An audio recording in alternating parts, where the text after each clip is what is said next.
They told me I was too old for this kind of love, too settled, too wise. But when he slipped into my bed that morning, I didn't move away. I moved over. Some homes feel too quiet, but mine had grown used to the silence. 51 years of life had taught me how to fill space with routines, with books, with deadlines. I had my work, my coffee rituals, my quiet porch, where the wind spoke more than people did, and I convinced myself that was enough. But if I'm honest, there were nights. I lay awake staring at the ceiling, wondering when I stopped being touched. Not physically necessarily, though, that too, but emotionally. Spiritually, like no one had truly seen me in a long time. So when I posted the ad for a tenant, I told myself it was just practical. The spare room wasn't being used, and a little extra rent money never hurt. I wasn't looking for company. I wasn't looking for anything at all. And then one Saturday morning, he arrived. His name was Liam, 24 photography grad student. He had these calm, observant eyes that made you feel like he was already framing the moment in his mind. Polite, soft-spoken, and disarmingly gentle in the way he carried himself.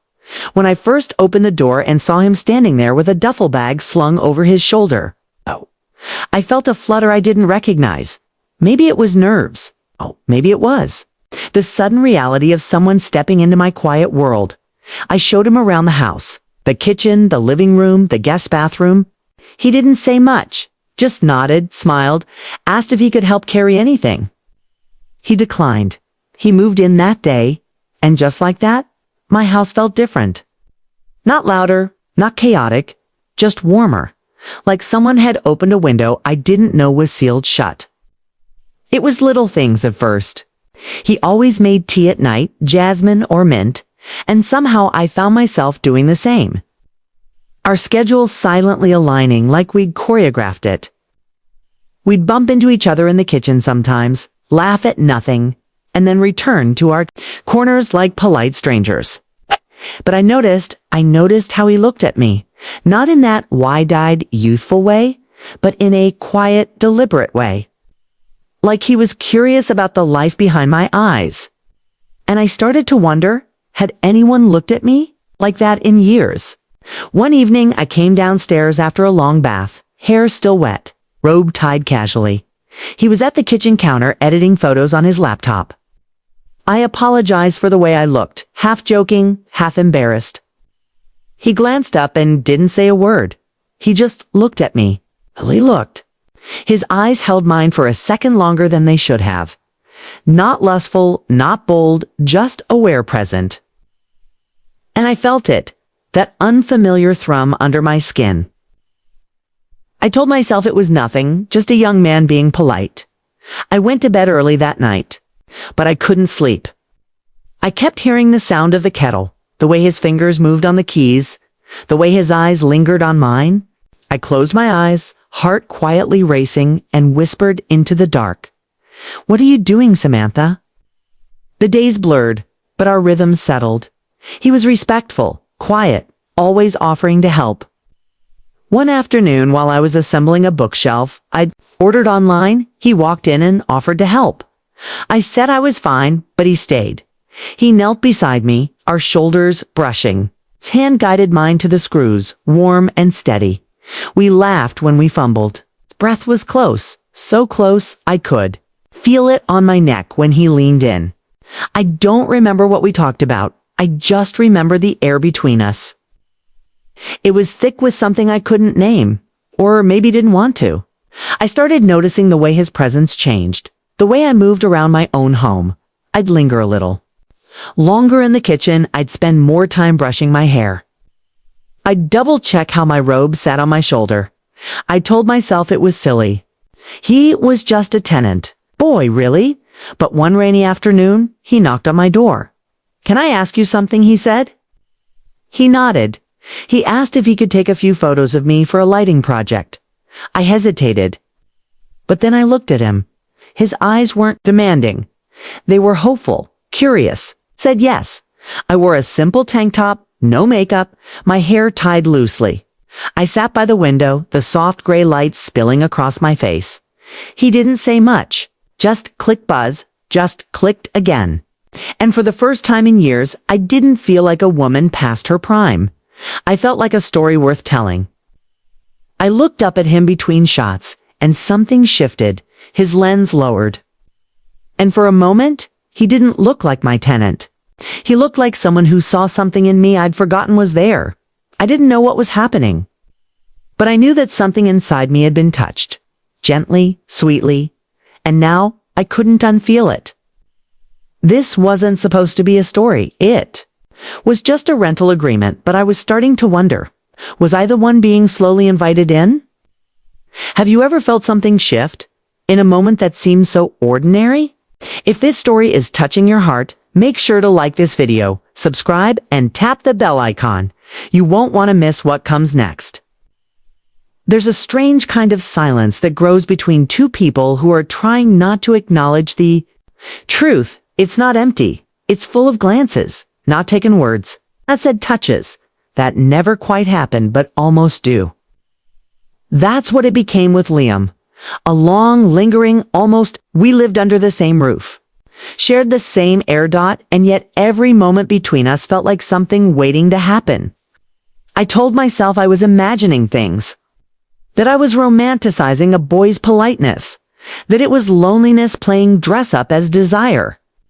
But then the small things started to feel like signs. One morning, I passed by the bathroom just as he opened the door. He was shirtless, towel slung around his waist, droplets still glistening on his collarbone. He paused, looked at me.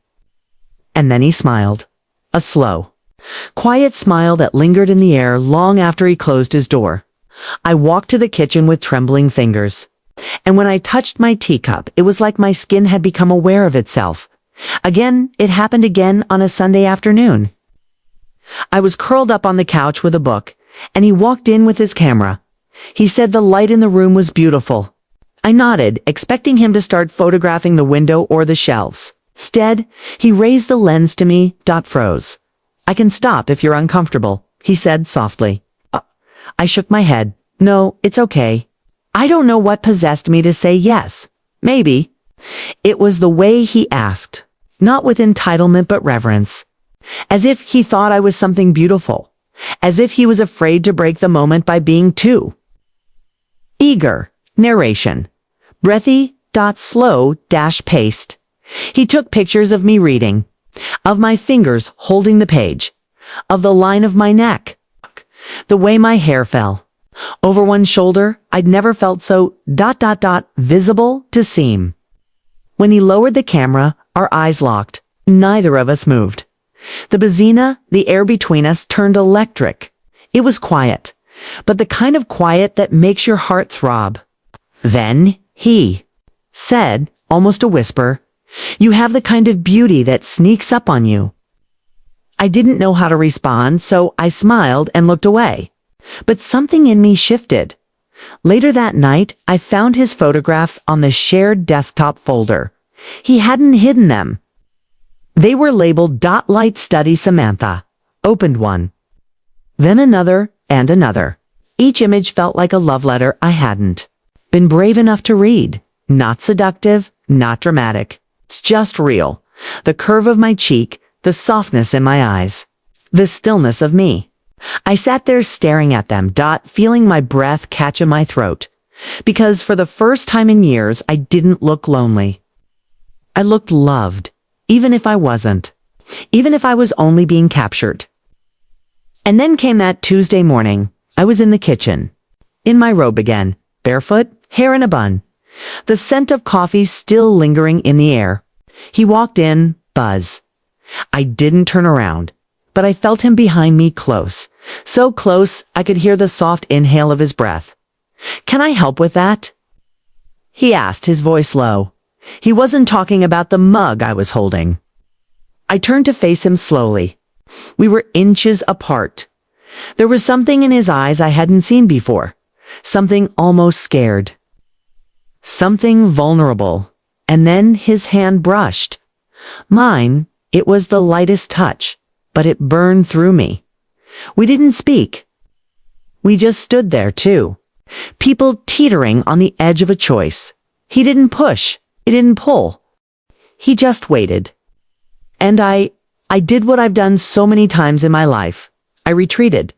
I pulled my hand back, mumbled something about laundry, and walked away. But as I folded sheets in the other room, I couldn't stop shaking, 'cause I knew in my heart that was the first time someone had asked to touch me. Not with hands, but with presence. From that moment on, the house became something else. Not home, not shelter, but liminal. A space between before and after. We still shared tea, still bumped into each other, still pretended nothing had changed. But we both knew it had. And all that remained between us now was waiting. When the silence between two people begins to speak louder than words. What do you do if this story is drawing you in? Don't forget to like this video, subscribe to this channel, and turn on notifications. The moment you're waiting for is still to come.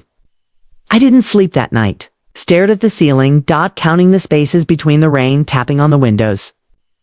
Every time the old pipes creaked, or a floorboard shifted, I imagined it was him.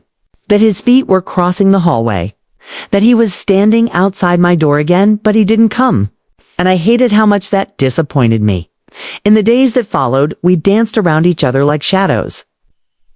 Our words were brief, our glances longer. I started noticing his absences, more than his presence. I missed the way he lingered in the kitchen, the low hum of his music from the guest room, even the trail of his cologne after he passed by. It was like he had drawn back, afraid of crossing a line I hadn't drawn, but hadn't erased either. I told myself this was good, that the space was necessary, but I lied to myself. Because every time I heard the faint click of his bedroom door at night, my own fingers curled tighter in my sheets. Then came the morning that rewrote everything. Fallen asleep in one of his tea-shirts. It had ended up in my laundry, and I'd kept it. Told myself it was just soft and familiar. I woke to the sound of the hallway floor creaking. Half asleep, I rolled over, and there he was, standing in my doorway, wearing nothing but drawstring pants, hair tousled, sleep still in his eyes. We stared at each other for a long time. He didn't speak, didn't move. And neither did I, because something about the morning light made the moment feel weightless, like time had loosened its grip. Then he stepped forward, one slow, careful foot at a time. Like he was approaching something sacred. He sat on the edge of my bed, didn't touch me, didn't ask. He just looked at me. "Are you afraid?" he asked. Have said yes. I could have asked him to leave. But instead I whispered no, and then I moved over. It was the smallest shift. Just enough for him to lie beside me. Not over me, not under. Just with me. We lay in silence, our breaths sinking slowly. Like a gentle tide my back to his chest, his hand eventually resting lightly on my waist. He didn't try to take anything from me. He just held me. Not like a man staking claim, but like someone who had waited a long time to be allowed this close. And in that quiet, I felt something inside me unravel. Years of silence, of being unseen, of folding myself into corners so I wouldn't feel too much. They all slipped away as he pulled me closer. No words, no explanations. Just his breath against the back of my neck, his fingers curling into mine. I thought love had to be loud, that it had to break things, that it came dressed in drama and declarations. But this was soft and steady and true. He pressed a kiss behind my ear, barely there, like a secret. And for the first time in a very, very long while, I felt safe. In someone's arms.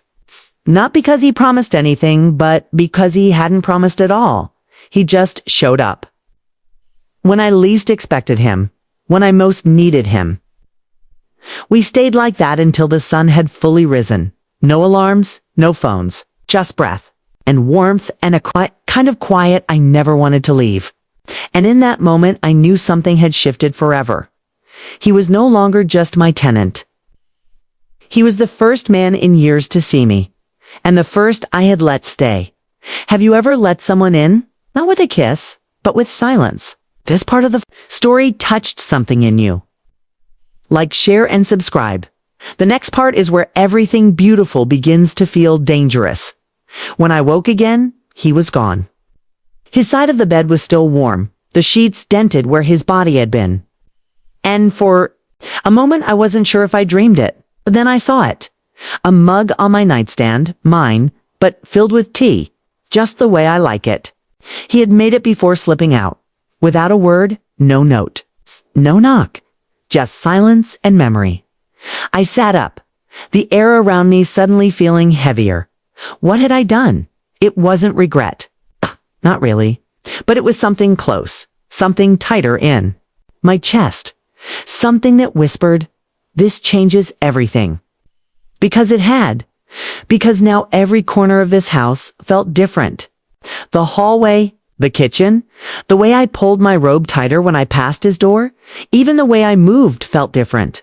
Like I was trying not to disturb something sacred, or maybe trying to pretend it hadn't happened. Later that afternoon, I found him in the backyard, camera in hand, focus.com. Like it was just another day. He looked up when I stepped out, offered a smile so gentle I almost broke in half. Hey, he said, like nothing had changed. Like we hadn't just shared a bed, a breath, 1,000 unsaid things. I nodded. Hey. And then we stood there pretending the moment between us was just another moment. But it wasn't. We both knew that. That evening, I tried to write. I sat at my desk, fingers hovering above the keyboard, but the words refused to come. How could I focus on fiction when the truth in my chest was so loud I kept seeing his eyes in the dark? The way his fingers had fit between mine. The way he hadn't tried to possess me but simply asked if I was afraid, and I had said no. Why had I said no? Why hadn't I asked him to leave? I paced the hallway that night, stopping outside his door more than once. My hand lifted toward the knob, hovered, fell. I was terrified of what would happen if I knocked, but more terrified of what it meant that I wanted to. How had it come to this? He was just a tenant, a stranger once, 12 years younger. Kay, a boy with a backpack and a camera and a soft voice. And yet he'd touched something in me no one else had. Not out of lust, but out of presence. And that was more dangerous than anything else. I didn't sleep that night either. Instead, I lay there thinking about how quickly a life can shift, how one moment, one choice can make everything else feel like a lie. I thought about the world outside this house, the rules, the judgment, the weight of how things should look. I thought about my own reflection, about the soft lines around my mouth, about the gray at my temples, about the way he looked at me like none of that mattered. And I hated how much I needed that gaze, because it made me feel new, alive, wanted. And that made me feel guilty in ways I didn't know how to carry. The next morning, I avoided him. I left early, sat at a cafe for hours, pretending to edit articles I couldn't even read. When I returned, he wasn't home. And when I passed his door, it was shut tight. We had broken something. And now we were bleeding quietly behind walls. Still living under the same roof. Still hearing each other's footsteps, but no longer brave enough to meet each other's eyes. What we shared that morning had been soft, beautiful even, but now in silence. It echoed louder than any fight, more painful than any goodbye, because it wasn't over. It had just begun. And I was terrified of what might come next, terrified that he might never come back to my bed, but even more terrified that he might. Have you ever shared something beautiful, only to be haunted by it after? If this story is touching your heart, gently press that like button. Subscribe to this channel. Share it with someone who understands, and stay tuned. The final act is where healing begins, or hearts break. 3 days passed. 3 long, echoing days. He stayed out more, Came home late, didn't linger in the kitchen, didn't ask about my day, didn't knock on my door, and I didn't knock on his. Not because I didn't want to, because I didn't know what I'd say. I didn't have the words for. We were now, for what that morning meant, or what it broke, or what it opened.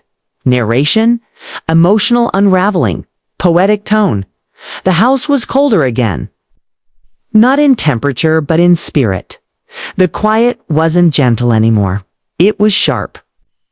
Like walking barefoot across splinters, I missed his voice.